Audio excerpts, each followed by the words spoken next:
दोस्तों iOS 14 भारत में कुछ नई बेहतरीन सुविधाओं के साथ लॉन्च होने जा रहा है।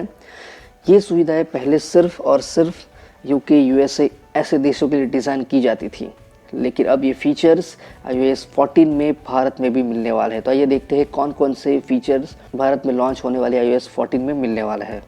इसमें पहला है आई मैसेज इफेक्ट्स। पहले से ही जानते हैं कि यदि हम आई मैसेज में कुछ भी कीवर्ड भेजते हैं, उदाहरण के लिए जन्मदिन मुबारक हो या नया साल मुबारक हो, बधाई हो या पीयू पीयू, आपको ऐप पर पूर्ण स्क्रीन प्रभाव दिखाई देगा। अब ये प्रभाव भारत के लिए स्थानीय हो गए हैं। उदाहरण के लिए जन्मदिन मुबारक टाइप करने का प्रयास करें और इसे आई मैसेज पर किसी को भेजें। आपके स्क्रीन पर पॉपिंग गुब्बारे व एक प्यारा सा गुच्छा दिखेगा। इसी तरह से हिंदी या अंग्रेजी में हैप्पी दिवाली या हैप्पी होली टाइप करने से ये प्रभाव भी बढ़ जाता है। दूसरा है better SMS spam filtering. SMS spam एक बहुत बड़ी समस्या है जो बहुत सारे भारतीयों को परेशान करती है। iOS 14 ने इस समस्या को थोड़ा आसान बना दिया है।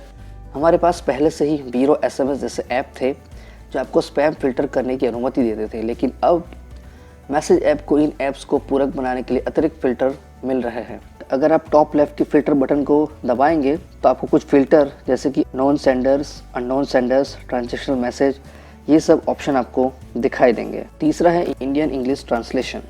iOS 14 में अनुवाद के लिए समर्थित भाषाओं में से एक भारतीय अंग्रेजी भी है।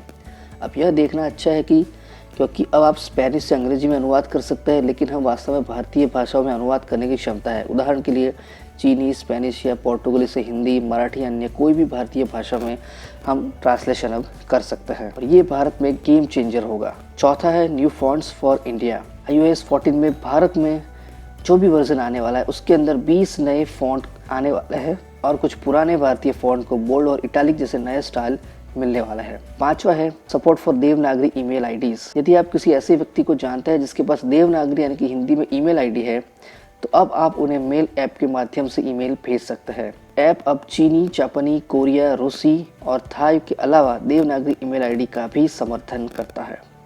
छठा है download updates on cellular data.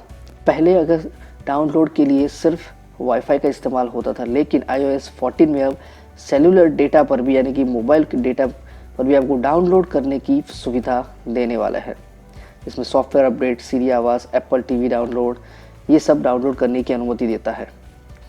Bharat जैसे देश में ये एक बहुत ही बड़ा कदम होगा, क्योंकि यहाँ पर बहुत सारे इंटरनेट यूज़र्स मोबाइल डेटा का इस्तेमाल करते हैं और ब्रॉडबैंड का इस्तेमाल थोड़ा सा कम होता है। सातवां है सीरी साउंड मोर नेचुरल।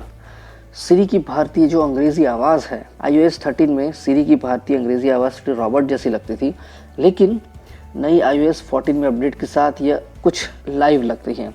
यदि आप वॉइस असिस्टेंट का उपयोग करना पसंद करते हैं तो आपको अब एक मानव जैसी आवाज़ सुनेंगे और ये आपको थोड़ा सा और नेचुरल लगेगा। तो दोस्तों, ये था iOS 14 के 7 फीचर्स। आप हमें कमेंट के माध्यम से बताएं कि आपको कौन सा फीचर सबसे ज़्यादा अच्छा लगा है।